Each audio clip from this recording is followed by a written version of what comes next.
Hello guys, तो आज हम एक्सप्लेन करने वाले हैं गेम ऑफ थ्रोन का एपिसोड नंबर 1। तो कहानी के शुरुआत में हमको कुछ सिपाहियों को दिखाया जाता है जो कि पेट्रोलिंग के लिए वाल के उस पार जाते हैं, जहाँ पर एक आदमी को कुछ लाशें नजर आता है। वो डरकर दौड़ता हुआ उसके साथियों के पास आके उन्हें लाशों के बारे में बताता है। तभी वो सब मिलकर वहाँ पर जाते हैं, लेकिन उन्हें वहाँ पर कुछ भी नहीं मिलता। इसीलिए वो सब अलग अलग होकर लाशों को ढूंढने में लग जाते हैं। उनमें से एक को कुछ मिलता है, लेकिन तभी एक सफेद दानव उसको मार देता है और उनमें से बचे हुए दोनों भाग रहे थे कि तभी और एक को वो सफेद दानव मार देते हैं। लेकिन उनमें से एक आदमी बचकर विंटरफेल भाग जाता है, लेकिन उसे वहाँ पर स्टार्क के सिपाही पकड़ लेते। सीन शिफ्ट होकर हमें विंटरफेल की स्टार्क फैमिली को दिखाया जाता है, जहाँ पर कि स्टार्क का छोटा बेटा यानी कि ब्रेन को उसका बड़ा भाई जॉन उसे तीरंदाजी सिखा रहा था, लेकिन ब्रेन अच्छे से निशाना लगा नहीं पा रहा था। तभी उसके पीछे से उसकी छोटी बहन आर्या निशाना लगा देती है, इसीलिए ब्रेन चिढ़कर उसके पीछे लग जाता है।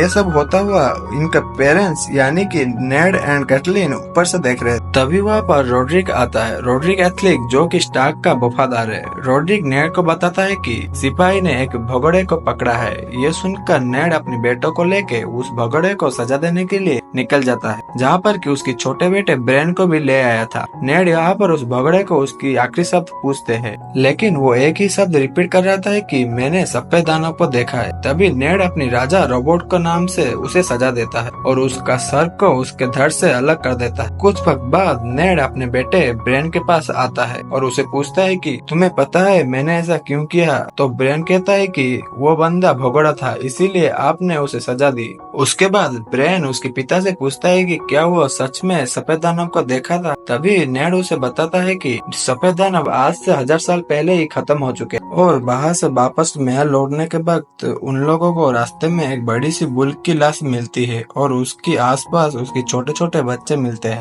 क्योंकि उन बच्चों की माँ मर चुकी है, इसलिए नेड उन्हें मारने जा रहा था कि तभी उसके बेटे जॉन उसे कहता है कि आपकी राज्य की मोहर बुल की है, इसीलिए आपकी सभी बेटे के पास एक एक बुल होना चाहिए। तभी सभी के लिए एक एक बुल पकड़ लेते हैं। वही किंग्स लैंडिंग में अचानक से जॉन आर्यन का मौत हो जाता है, जो कि राजा का सलाहकार था। वहीं पे हम राजा का बीवी सेर्सी लैनिस्टर और उसकी जुड़वा भाई जेमी लैनिस्टर को देखते हैं और इन दोनों के बाद से हमें पता चलता है कि जॉन आर्यन की मौत के पीछे इन दोनों का हाथ था। वही एक पंछी जॉन आर्यन की मौत की खबर लेके विंटरफेल आता है। ये खबर पहले कैटलीन को पता चलता है तो वो तुरंत नेड को बताता है। ये खबर सुन के नेड शॉक हो जाता है, क्योंकि वो उन्हें पिता मानता था। तभी कैटलीन नेड को बताती है कि और एक संदेश आया है, राजा उनके फैमिली के साथ विंटरफेल आ रहे हैं। ये सुनकर नेड थोड़ा और परेशान हो जाता है, क्योंकि वो जानता था राजा इतने दूर नॉर्थ क्या लेने आ रहे हैं। इधर पूरा विंटरफेल राजा की तैयारी में लग जाता है। तभी ब्रेन राजा और उसकी सेना को महल की तरफ आते हुए देखकर खुशी से नीचे आके उसकी माँ को बताते हैं। उसके कुछ वक्त बाद स्टार्क का पूरा फैमिली राजा के स्वागत के लिए गेट पे पहुंच जाते हैं।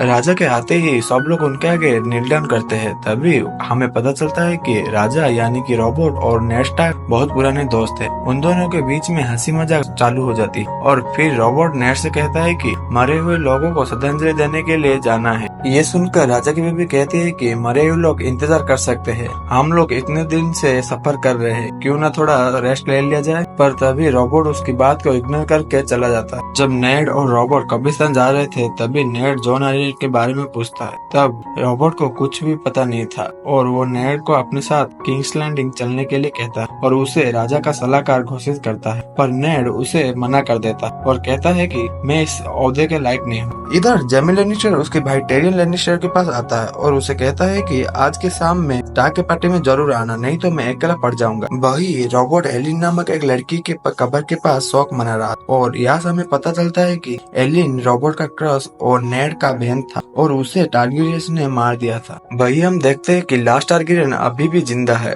और नैरो समुद्र के पार पेंटोस नामक एक आइलैंड में है। इन टारगेरियन में डेनेरियस और उसका भाई डेनेरियस का भाई उसका राजगद्दी पाने के लिए अपनी बहन का रिश्ता कार्ल काल ड्रागो नामक एक बंदे से करता है, जो कि 2 क्लान का लीडर है। डेनेरियस को देखने के लिए ड्रागो वहाँ पर आता है और ड्रागो को डेनेरियस बहुत पसंद आती है, इसीलिए उसका शादी फिक्स हो जाती है। वही विंटरफेल में सब लोग दावत का मजा ले रहे थे, तभी वहाँ पर नेड स्टार्क का छोटा भाई बेंजिन स्टार्क आता है, जो कि दीवार का पहरेदार होता है, इसीलिए वो विंटरफेल में ज्यादा नहीं रहता है। तभी जॉन स्नो वहाँ पर आ जाता है और बेंजिन को देखकर वो बहुत खुश होता है, क्योंकि वो भी दीवार का पहरेदार बनना चाहता था। वो बेंजिन से कहता है कि जब आप वापस जा रहे होगे तो मुझे भी अपने साथ ले जाना, पर बेंजिन उसको साथ लेने के लिए मना कर देता है। वो जॉन से कहता है कि तुम पहरेदार बनकर बहुत कुछ खो दोगे, क्योंकि दीवार के पहरेदार कभी भी शादी नहीं कर सकते, ना कि फैमिली के पास रह सकते हैं, वो बाहर की दुनिया से कट हो जाते हैं। ये सब सुनकर जॉन कहता है कि वो ये सब छोड़ने के लिए रेडी है, लेकिन बेंजिन उसे समझाकर अंदर चला जाता है। तभी वहाँ पर टायरिन आ जाता है और वो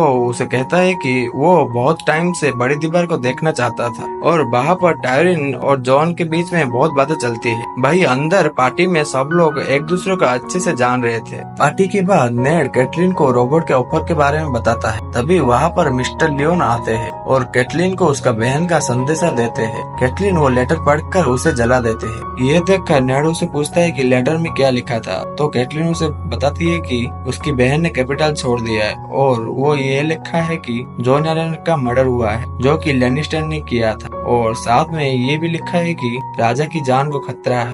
नेड उसकी बात को सीरियस नहीं लेता और कहता है कि वो अभी तक से शॉक में है, इसीलिए तुम्हारे बहन दिमाग से काम नहीं ले रही। तभी कैटलीन कहती है कि अगर ये बात छोटी होती तो वो क्यों इतना रिस्क लेती। ये बात सुनकर मिस्टर लियोन कहते हैं कि अगर ऐसी बात है तो राजा की जान खतरे में है और बस आप ही उनकी मदद कर सकते हो। तभी कैटलीन कहती है कि उन लोगों ने पुराने सलाहकार को मार दिया और अभी आप कह रहे हो कि मेरे पति उनके जगह ले।